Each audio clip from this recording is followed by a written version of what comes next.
Yo tout le monde, c'est Aurel, aujourd'hui on se retrouve pour la review de l'épisode 18 de Sword Art Online Alicization.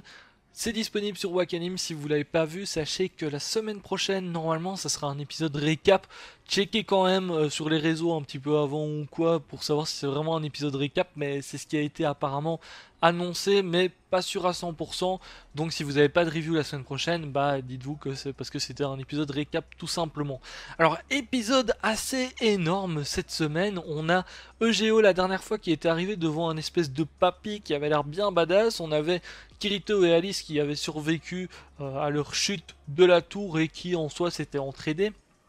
Eh bien, cet épisode était très sympa et ben, je me rends compte que dans ce que j'avais imaginé, parce que vous savez, je sors des petites théories, ben, j'avais pas forcément tort là. C'est en train de se passer petit à petit ce que j'avais imaginé. Alors, pas encore tout, mais on avance, on va dire, et j'ai l'impression que bah, tout ce que je balançais comme idée, c'était au final ce qui allait se passer.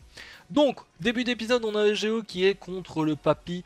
J'ai oublié son nom, c'est Bercoli, il me semble, un truc comme ça, qui est en fait le commandant. C'est le premier chevalier, tout simplement. Donc, c'est le chevalier qui est le plus puissant. Bon, il dit lui que bon, c'est effectivement le plus puissant, mais que ça ne tardera pas pour Alice de le dépasser notamment, mais actuellement c'est effectivement le plus puissant. Et il y a un truc qui m'a bien étonné dans cet épisode, c'est que EGO, jusqu'ici, à chaque fois qu'on le voyait contre un adversaire, eh bien, il était en pleine hésitation, etc. Et notamment, je crois que je l'avais dit dans ma dernière review, que sans Kirito, ben, ça va peut-être être compliqué, parce que la plupart du temps, quand il est en hésitation, etc. pour se battre, c'est tout simplement Kirito qui est là pour le pousser un petit peu, et pour qu'il donne le meilleur de lui-même. Sauf que là, ben, il est tout seul. Et j'ai été très surpris parce que dans cet épisode notamment, eh bien, il avait beau être tout seul, il s'est battu comme un chef, tout simplement. Et d'ailleurs, j'ai bien kiffé le combat. Alors le combat était très rapide, l'air de rien. Bon, on a pu voir quand même la puissance du premier chevalier qui était quand même très très fort. Il a une épée, en gros, quand il donne un coup, ça met le coup entre guillemets en suspens pour le balancer un petit peu plus tard. Donc il joue un petit peu avec l'espace-temps, on va dire.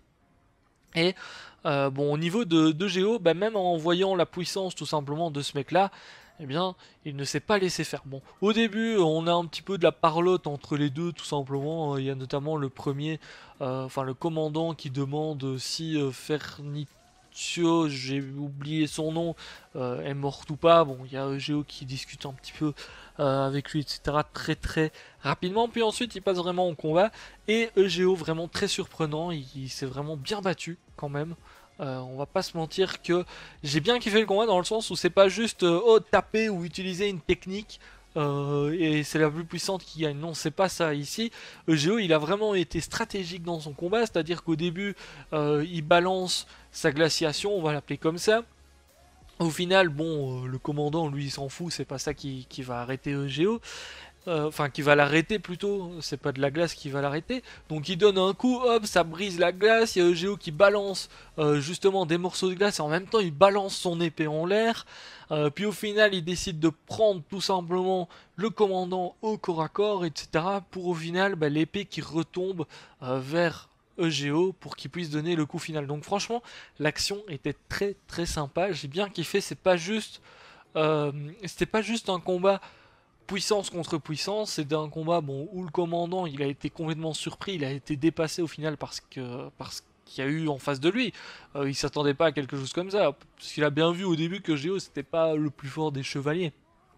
Et au final, le Géo, malgré ça, bah, avec sa stratégie, il a réussi à prendre le dessus tout simplement.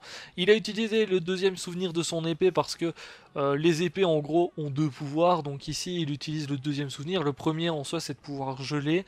Le deuxième souvenir, ça consiste en quoi? Eh bien, ça crée des roses de glace tout simplement à partir des combattants. Et les roses fleurissent en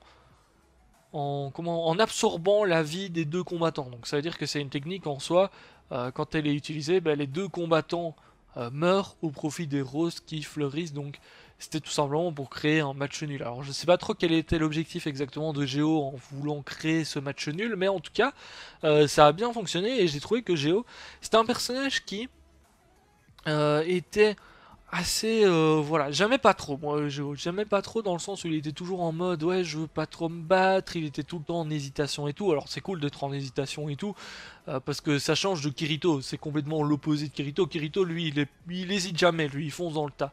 Et ben dans cet épisode-ci j'ai trouvé que c'était bien justement que Geo change un petit peu sa façon de faire et que ben, en soi ça marque aussi l'évolution qu'il a pu avoir.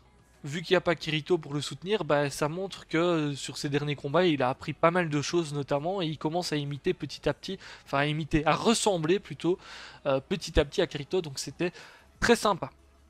En plein milieu de leur combat, donc il était en train de geler tout simplement son adversaire, il était en train encore de s'expliquer, et d'ailleurs Eugeo parlait un petit peu avec le commandant parce qu'il avait bien reconnu que c'était un chevalier qui faisait partie d'une légende, notamment avec le dragon blanc, vous savez c'était le dragon qui était dans la caverne au tout début de la saison, notamment où il restait que les os.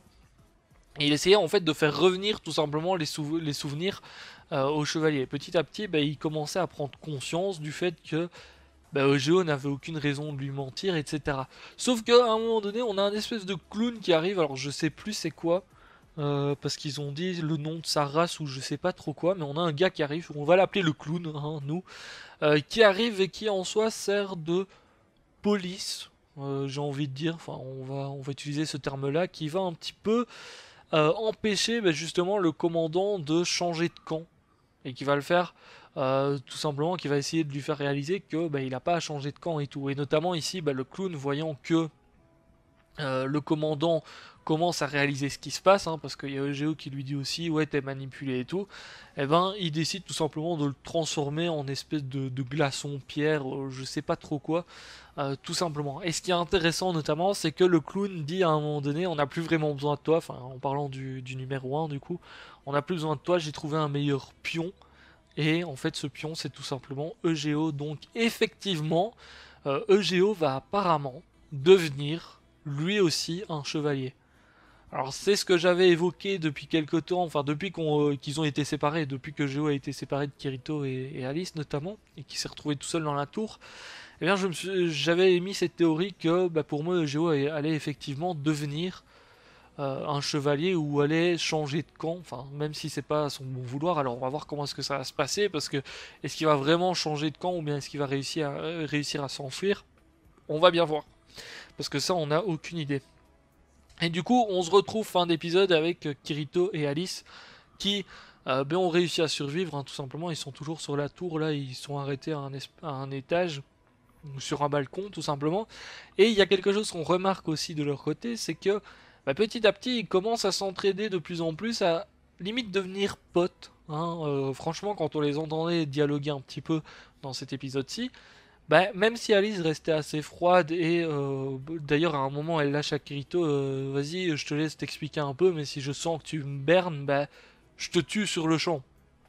Elle lui dit en soi ça, sauf que ben, on remarque quand même qu'avec leur dialogue, ils deviennent petit à petit potes ou en tout cas moins ennemis, on va dire. Moins ennemis. Je dirais pas encore potes, mais ils sont de moins en moins ennemis. Donc je pense que, selon les explications de Kirito, effectivement Alice pourrait elle aussi changer de camp. Alors on va voir comment est-ce que ça va se passer parce qu'elle est toujours sous l'effet du lavage de cerveau, elle est toujours sous l'effet du prisme, donc est-ce que elle va réussir à se libérer complètement du prisme ou bien est-ce qu'elle va juste écouter Kirito et puis au final se rendre compte qu'effectivement Kirito a raison et changer de camp, mais qu'elle pourrait tout de même revenir dans le camp des méchants grâce à son prisme ou je sais pas trop quoi, parce que bon on sait jamais.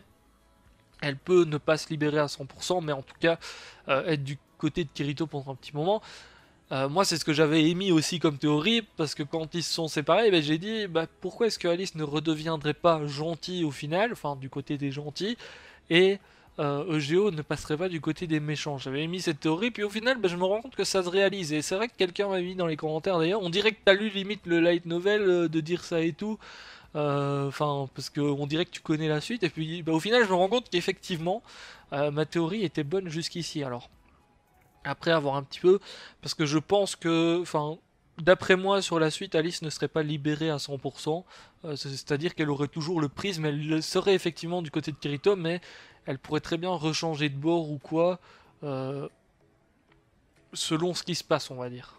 ou si à un moment donné il y a un administrateur qui est là, elle pourrait se faire avoir et tout, se refaire contrôler ou quelque chose comme ça, voir si il croise le clown à un moment donné, parce qu'apparemment le clown a l'air d'être un petit peu... Ouais, je disais que c'était une espèce de police, mais en soi c'est ça, hein, c'est le mec qui est là pour réguler un petit peu ce que font les chevaliers et tout, pour pas qu'il y en ait un qui fasse n'importe quoi, donc on verra un petit peu aussi ce qu'il vient faire un petit peu là-dedans. Mais en tout cas, apparemment, Egeo va être transformé en chevalier.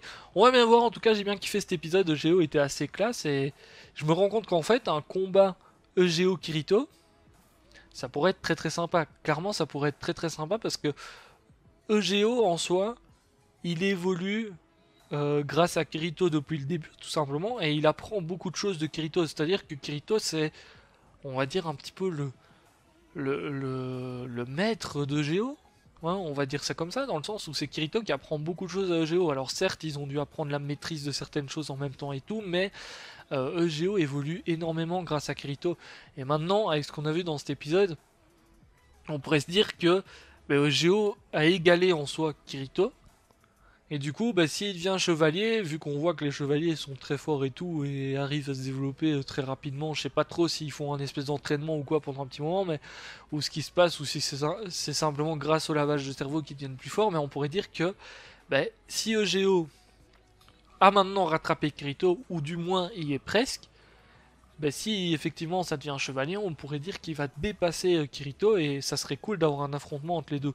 Je pense que ça peut se passer vu ce qu'on a vu dans cet épisode-ci. En tout cas, très sympa cet épisode. J'espère que cette petite review vous aura plu. N'hésitez pas à donner vos théories aussi en commentaire. Est-ce que vous pensez de la tournure tout simplement de l'animé, parce que là actuellement on commence un petit peu, ça commence un petit peu à se battre, ça commence un petit peu à changer le scénario et tout au final, hein, parce que on était sur quelque chose de très droit avant, là on commence un petit peu à s'écarter, il y a des choses qui se passent à droite à gauche, donc c'est cool. Sur ce, moi je vous laisse là pour cet épisode, n'hésitez pas à lâcher le petit pouce bleu si ça vous a plu, ciao, bye bye.